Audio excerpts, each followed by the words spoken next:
Hello दोस्तों, आप सभी का एक बार फिर से स्वागत है मिशन 2020 खानपुर कोचिंग क्लासेस के अंदर। और दोस्तों, आज हम जिस टॉपिक पर चर्चा करेंगे वो है राजस्थान की जलवायु। तो दोस्तों, राजस्थान की जलवायु के अंदर जो जो चीजें पढ़नी हमें, वो सबसे पहले हम राजस्थान की जलवायु में पढ़ेंगे। दोस्तों, सबसे पहले शब्दावली, क्योंकि राजस्थान की जलवायु को समझने से पहले राजस्थान की जो जलवायु से संबंधित शब्दावली होती है उसे समझना बेहद जरूरी है, तब जाकर आपको राजस्थान की जलवायु समझ में आएगी, वरना नहीं आने वाली है। तो सबसे पहले हम राजस्थान की शब्दावली समझेंगे, फिर उसके बाद समझेंगे दोस्तों राजस्थान की जलवायु का वर्गीकरण। दोस्तों, वर्गीकरण दो भागों में है। सबसे पहले तो सामान्य वर्गीकरण, और उसके बाद दोस्तों जो दूसरा वर्गीकरण है वो है व्यक्तिगत वर्गीकरण। व्यक्तिगत वर्गीकरण दोस्तों तीन है: कोपेन, थार्नवेट और टीवार्ड। तो सबसे पहले हम राजस्थान की जलवायु में शब्दावली को डिस्कस करेंगे, फिर उसके बाद राजस्थान की जलवायु का वर्गीकरण करेंगे। वर्गीकरण को दो भागों में किया गया है, एक तो सामान्य वर्गीकरण और उसके बाद है व्यक्तिगत वर्गीकरण। व्यक्तिगत वर्गीकरण तीन है: कोपेन के द्वारा, थार्नवेट के द्वारा, टीवार्थ के द्वारा। उसके बाद हम जो नेक्स्ट पॉइंट पढ़ेंगे वो है दोस्तों ऋतु के आधार पर वर्गीकरण। आप जानते हो राजस्थान में या पूरे भारत में तीन ऋतुएं हैं: शीत ऋतु, ग्रीष्म ऋतु और वर्षा ऋतु। तो दोस्तों उनका भी यहाँ पर हम अध्ययन करेंगे राजस्थान की जलवायु में। इसके अलावा अगर कुछ जो बेसिक पॉइंट पे डिस्कस की जाए तो राजस्थान की जलवायु कैसी है, उसको प्रभावित करने वाले कारक कौन से हैं, उन राजस्थान की जलवायु की विशेषताएं कौन सी है, ये सब चीजें डिस्कस करेंगे। और जो राजस्थान की शब्दावली, हम किस किस शब्दावली पर डिस्कस करेंगे। सबसे पहले मौसम क्या है, ऋतु क्या है, जलवायु क्या है, ताप क्या है, तापमान क्या है, वायुदाब क्या है, पवन क्या है, कटिबंध क्या है, इन सब को अच्छे से समझेंगे। तो दोस्तों, हम शब्दावली डिस्कस कर रहे थे और जो पहला जो अपना शब्द है, जो पहला पॉइंट है वो है मौसम। कोई आपसे पूछे कि मौसम क्या है तो आप क्या जवाब दोगे दोस्तों? तो दोस्तों, आज आप अच्छे से पढ़ोगे तो कभी जिंदगी में नहीं भूल पाओगे कि मौसम क्या है। तो दोस्तों, जिस जगह हम रहते हैं बेसिकली वो क्या है? पृथ्वी।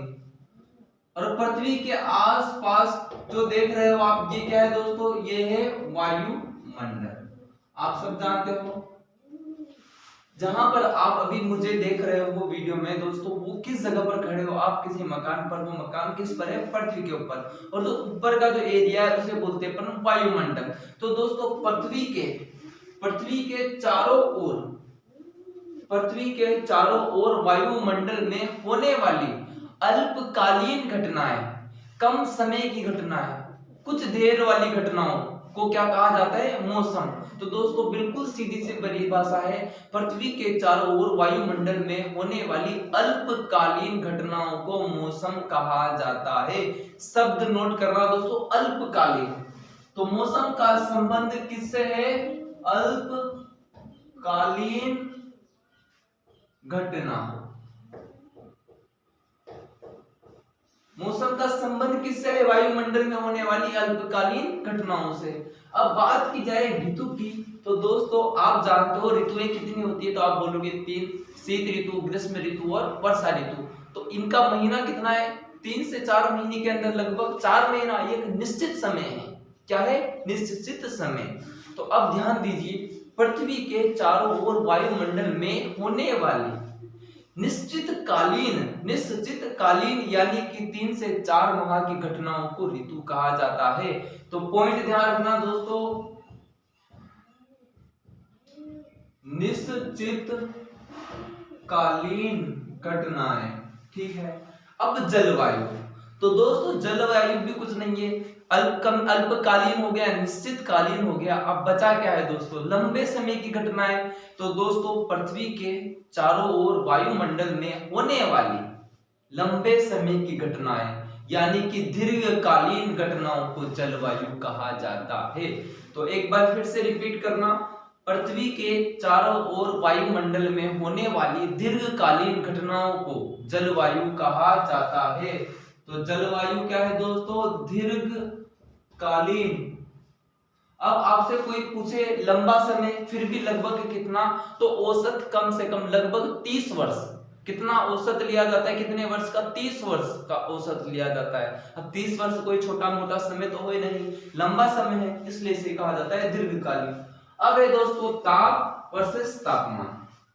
आप लोग नोट करना, देखना दोस्तों, ताप किसे कहते हैं और तापमान किसे कहते हैं, दोनों चीजें अलग है। सूर्य से आने वाली जो ऊष्मा की मात्रा होती है उसे बोला जाता है ताप।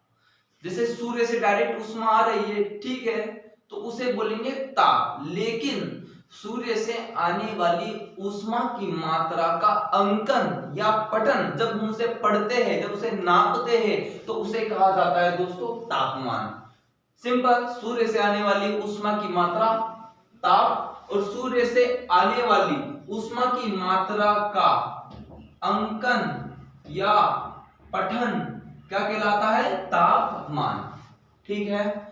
अब उसके बाद जो नेक्स्ट पॉइंट है हमारा वो है वायु दाब। ठीक है दोस्तों, सीधी सी बात है, वायुमंडल में, ठीक है, जो दाब उत्पन्न होता है, ठीक है, पृथ्वी के ऊपर वायुमंडल में जो दाब उत्पन्न होता है उसे ही कहा जाता है वायु दाब। और वो दोस्तों हो सकता है जलवाष्प से हो, धूल कण से हो, ठीक है, अन्य चीजों से हो। तो वायुमंडल में, ठीक है, जो दाब बनता है उसे ही वायु दाब कहते हैं। और वो वायु दाब किसी से भी हो सकता है, धूल कण हो सकता है या फिर जलवाष्प हो सकता है। बस इसमें एक चीज याद रखना दोस्तों अच्छे से, वायु दाब, तापमान और वायु दाब में विपरीत संबंध होता है।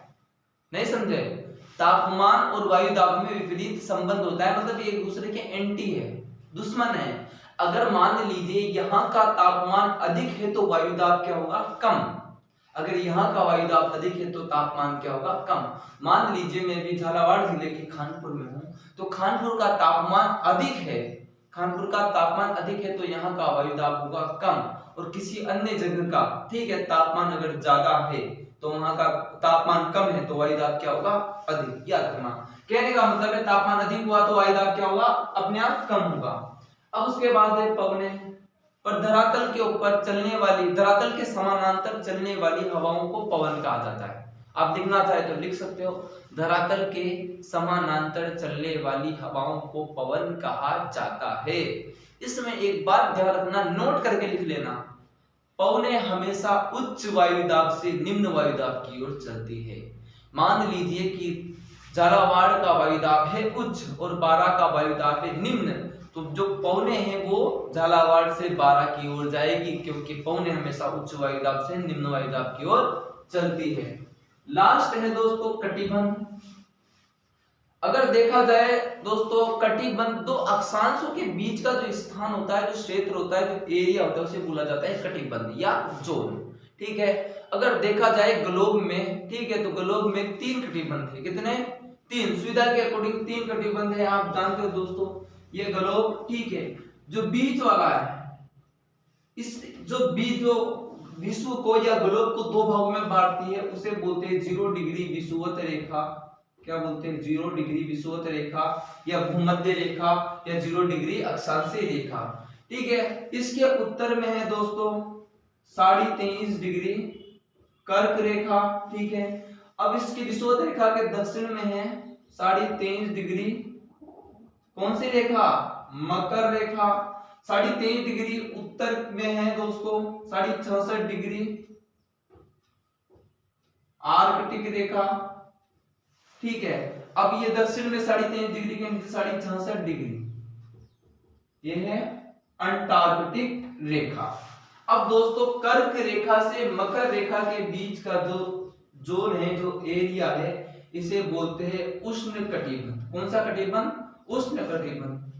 अब जो 23.5 से मतलब कर्क रेखा से आर्कटिक रेखा वाला भाग है, इसे बोलते हैं शीतोष्ण कटिबंध।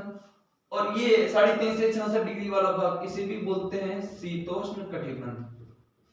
अब ये वाला भाग है 66.5 डिग्री से 90 डिग्री का, इसे बोलते हैं सिंपल शीत कटिबंध। और ये नीचे वाले भाग को भी शीत कटिबंध, क्योंकि सूर्य की किरणें तिरछी पड़ती है और तापमान अब कम होता है, इसलिए सीधी सी बात है वहां पर क्या होती है, बर्फीला प्रदेश है पूरा पूरा। तो 3 कटिबंध हुए हैं, शीतोष्ण, शीतोष्ण और शीत। ध्यान रखना दोस्तों, शीतोष्ण को उपोष्ण भी कहा जाता है। और राजस्थान में 2 कटिबंध पाए जाते हैं। आप जानते हो राजस्थान के दक्षिणी भाग से कर्क रेखा गुजरती है, जो कि डूंगरपुर के चिखली गांव को यानी डूंगरपुर के दक्षिणी भाग से गुजरती है और बांसवाड़ा के मध्य भाग से गुजरती है। तो जो डूंगरपुर और जो बांसवाड़ा वाला भाग है कर्क रेखा के नीचे वाला, वो तो उष्ण कटिबंध में आएगा और उसके ऊपर वाला भाग आएगा उपोष्ण कटिबंध में। तो दोस्तों आज का जो टॉपिक है ये लगभग कंप्लीट हो जाता है शब्दावली का। जो नेक्स्ट जो अपन इस टॉपिक के अंदर पढ़ेंगे वो पढ़ेंगे वर्गीकरण, सामान्य वर्गीकरण और व्यक्तिगत वर्गीकरण।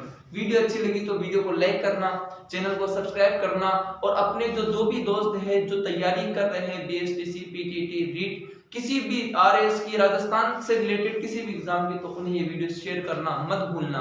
और हाँ, अपने दोस्तों से चैनल को जरूर सब्सक्राइब करना। कभी बैठो तो सबको बताना कि खानपुर का एक चैनल है मिशन 2020, वहां पर अच्छे से स्टडी कराई जाती है। Thank you so much.